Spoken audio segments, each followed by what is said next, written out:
welcome back. Good afternoon. This is YCO 8th edition of International Young Chef Olympiad, and YCO also brings 124 guest expectations on various topics for the students joining from all over the world to listen on dedicated on 3 channels beaming knowledge over the full week. And YCO, this is second time it's happening virtual with a great connectivity of 40 countries together with a 24-hour time zone, and we have connected across the world.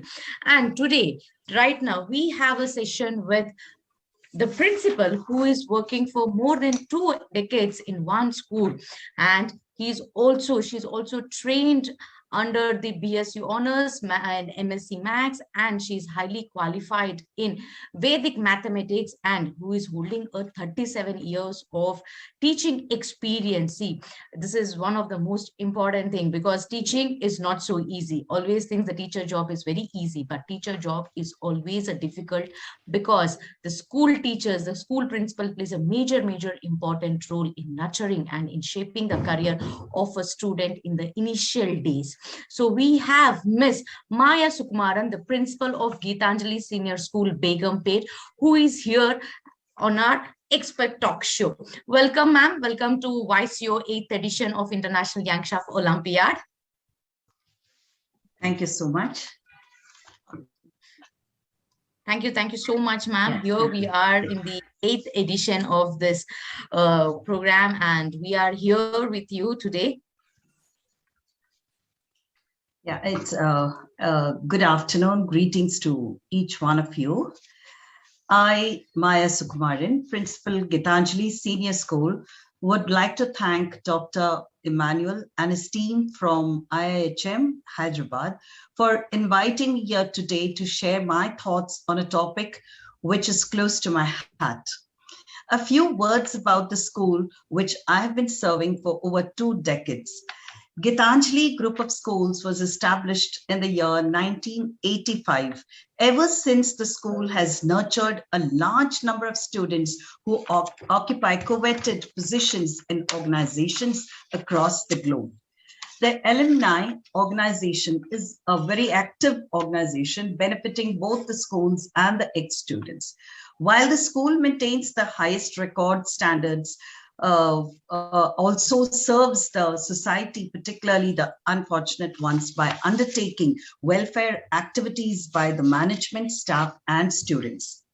The management has been helping the underprivileged by supporting the government schools by providing the infrastructure facilities, sponsoring students for education closely associated with many orphanages and old age homes, and a very important project called Inclusive Learning in 2 of the schools under the umbrella of Gitanjali Group of Schools, wherein we try to bring the students in the mainstream. The staff also gets into a lot of activities, like many unique projects for students. Besides that, they also undertake activities like awareness program to say no to tobacco, distribution of over 6,000 saplings every year for contributing towards Green Hyderabad, celebrating the Earth Hour and spreading awareness in the neighborhood on how to conserve energy. The staff of Gitanjali Senior School has been recognized by the media on a social project during this pandemic called the COVID Need. They would prepare home-cooked, nutritious food for families affected by COVID. And this unique project was entirely undertaken without any financial support from any organization. The management supported this project by providing the manpower and conveyance for the delivery of the food. Another important program taken during the pandemic by the staff was the computer literacy program to all the class 4 employees of the school, so that it would benefit the families. The students are also exposed to a lot of social projects. And first and foremost, it is to improve the 2 basic important factors of emotion state, the physiological arousal and cognitive label. We believe in developing empathy in students in order to overcome the emotional factors like anger, to become more confident, resilient, and develop self-control. The activities that students undertake for being socially responsible towards the society are, first and foremost, we train them to face the realities of life, understand others' feelings, and preparing study material to enhance learning in the underprivileged children, presenting teaching aids like projectors and educational series exclusively prepared by them to facilitate learning in government schools around the school. The students spend few hours interacting with the students of Devnar School for the Blind and government schools, and also the differently abled students of our sister schools. They teach them some skills, conduct games and other activities. We also send students for social internship programs. This is why I decided to choose a topic on how to improve education provision in disadvantaged communities as the topic on which I would like to speak on. I begin with my favorite quote by Dr. Nelson Mandela. Quote, "Education is the most powerful weapon which you can use to change the world," unquote. Education is the first step for people to gain knowledge, critical thinking, empowerment, and skills in order to make this world a better place. Education creates a world that is more tolerant to differences. It is a long-term investment, the time and money one puts in to encourage to move through challenges and perseverance. It will all keep paying off for the rest of your life. Education is the soul and it passes from one generation to another. Now, what is this disadvantaged community? It's a community with annual median household income that is less than 80% of the statewide annual median household income. People who are marginalized educationally have relatively little control over their lives. Educationally disadvantaged persons may have educational deficits, learning disabilities, or cultural backgrounds that limit communication. Education provides students from under-resourced schools computing and problem-solving skills so that the school-going children can be equipped well when they enter the job market. In order to inculcate the reading habit and enhance comprehension, a library can be set up to support high achieving students from economically challenged backgrounds into higher education until they graduate and find employment. We need to address equity and chronic teacher shortages too, especially in schools with low income. Teachers need to be paid, educated, and be treated like valued professionals. And in India, sorry to say, this is not valued as a highly professional job. Volunteers and organizations can rent small vans, start weekend mobile schools. All of us here in this forum can actually facilitate learning in the lesser privileged children by assembling a few children from around our neighborhood, impart pre-education on the days. Actually, it could be on weekends, it could be the days that you come home early, or it could be on the days when you're working from home. Now, we can also gather neighbors to join and help out with different subjects. We can collect books from our neighbors, families, friends, colleagues, or even use the social media platforms effectively like Facebook, Twitter, etc. Asking for books and sports equipment such as football, badminton racket, cricket equipments, hockey sticks, etc. for the children.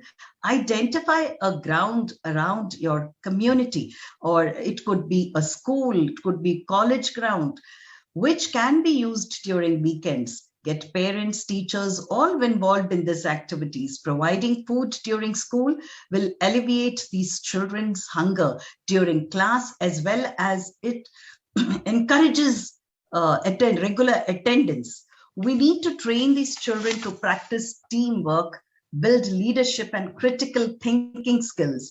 They should also be given exposure to entrepreneurship projects, such as identifying problems, exploiting market opportunities through business ideas such as community recycling.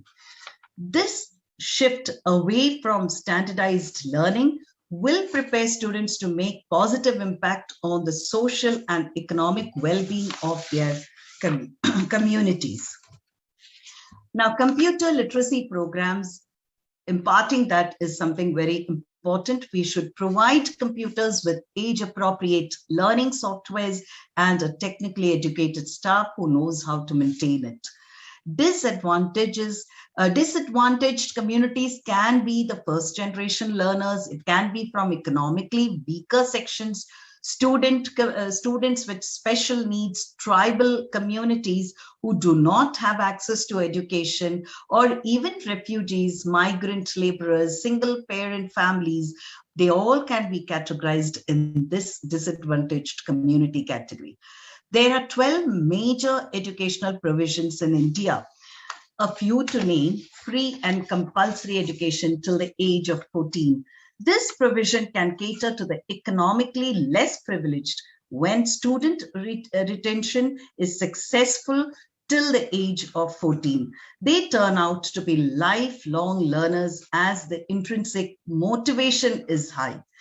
Education in minorities, students belonging to certain underprivileged communities, even tribes, can benefit as Government of India is required to find institutes on a non-discriminatory basis. Now, language safeguards. This is taken care of in the National Education Policy 2020, which says educating children in their local language using local scenarios, problems will result in better comprehension and drive in the actual meaning of education. Students realize that the solutions to the local problems they face lies in educating themselves, which empowers them to seek solutions. The benefit is manifold, as the above provisions help in conservation of language and local culture. Hence, I feel provisions made for the disadvantaged communities should concentrate on the 4 A's: availability of resources, accessibility for the learners, acceptability by both the society and the learners, adaptability again by both the society and the learners. Hence, we can also add on developing skills which they feel it could be useful for them for a living, as cloth weaving, stone carving, machine work, etc. The government can help in collaboration work with better equipped schools to provide technological classes.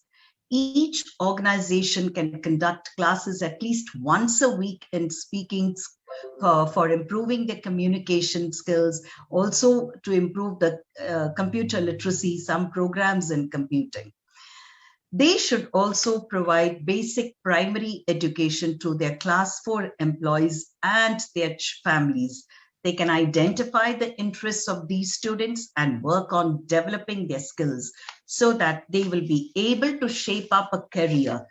The employees and student fraternity can be called for social enterprise, and their services, talents can be availed to nurture these underprivileged students.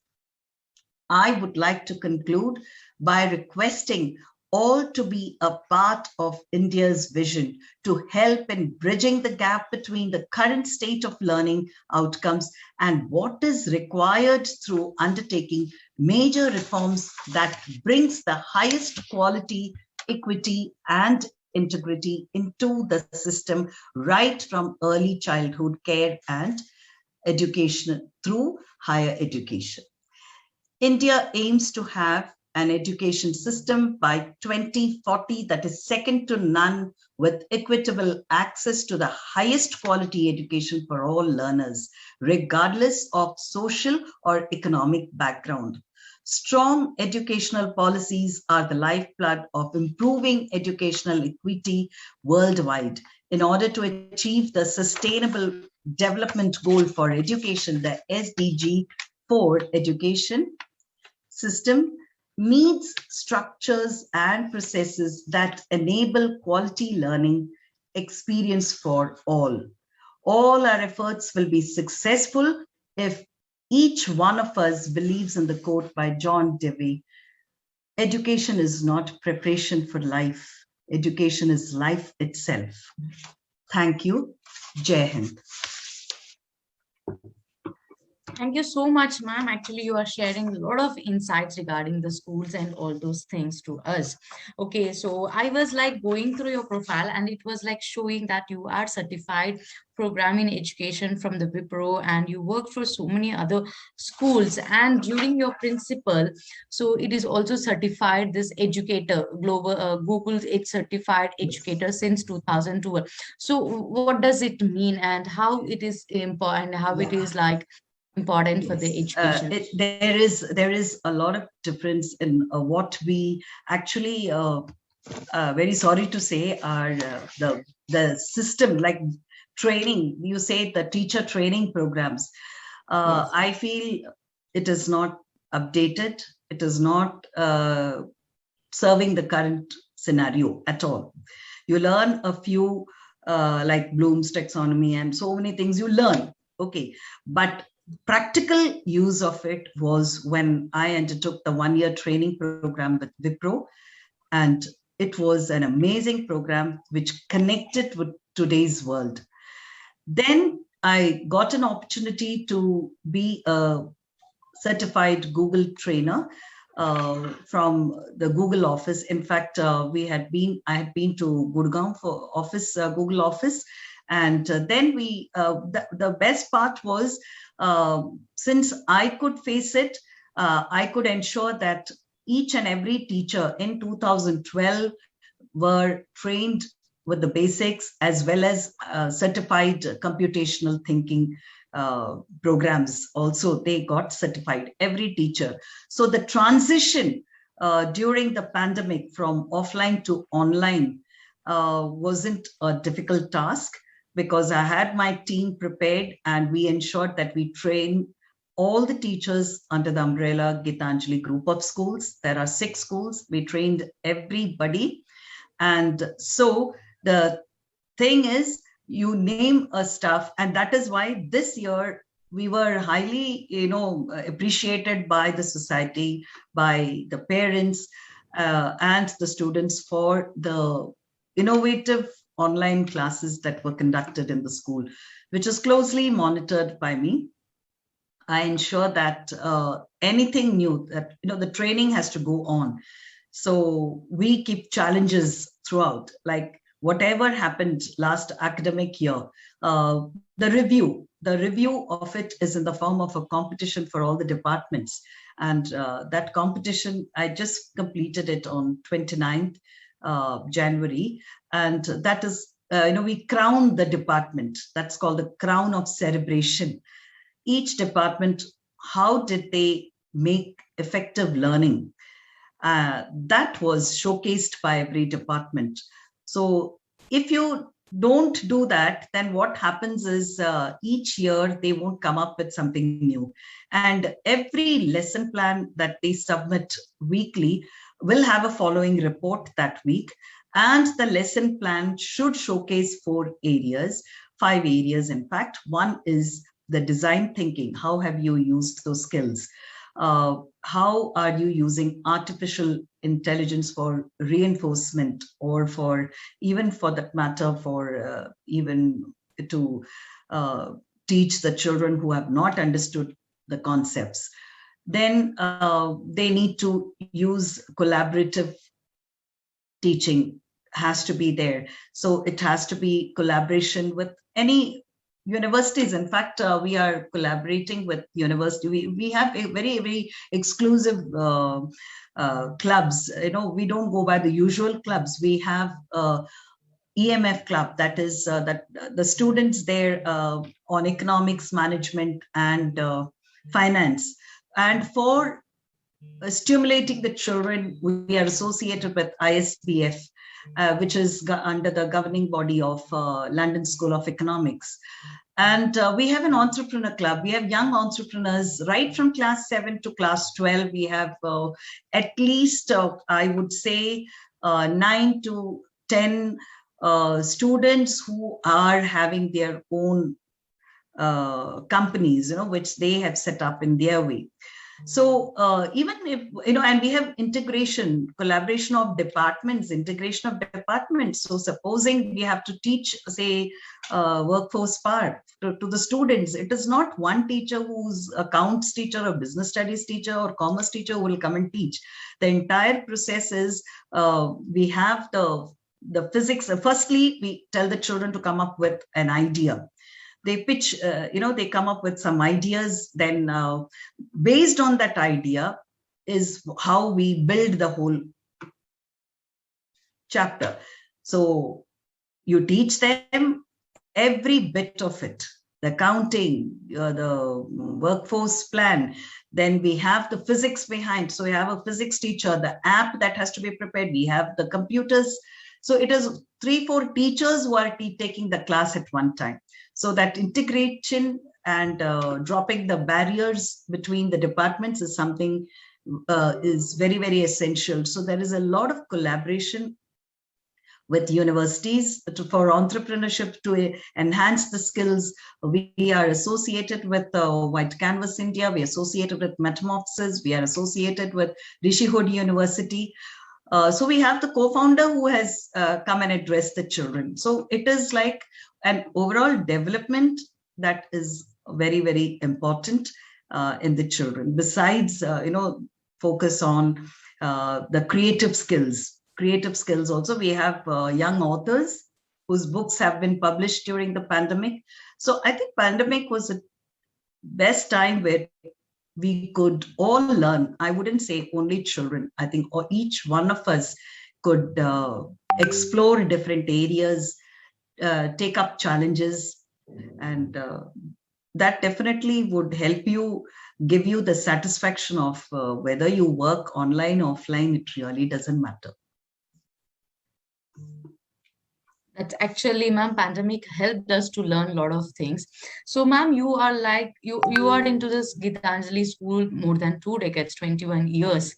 So what are the challenges and what are the new things? Because it's a completely a different world right now in the education system. So when you are into this transformation, so how it was easy or difficult for you to change yourself and to change the system in the among the teachers also? Is it so easy for you, or did you face any challenges during that point of time? I believe in one thing. If I open my mind to changes and I'm with them during the changing phase, there is no looking back. I think every teacher understands. So I be with the departments, so that they get that, and I learn from them, they learn from me.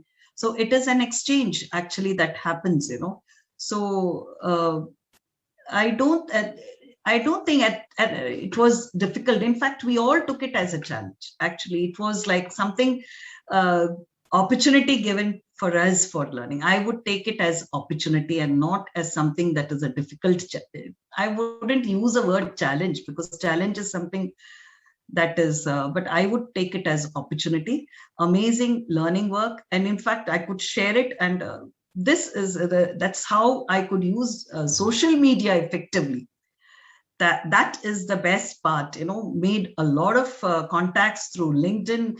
Had professionals from all over India and across the globe, I would say, coming and talking, and I could get a lot of forums wherein I talk about our NEP 2020 policy. I think I've spoken in minimum for 5-6 forums already regarding that. And I think implementation of it, we had already started. So I don't think if this pandemic had not wouldn't come, I think we would not be so,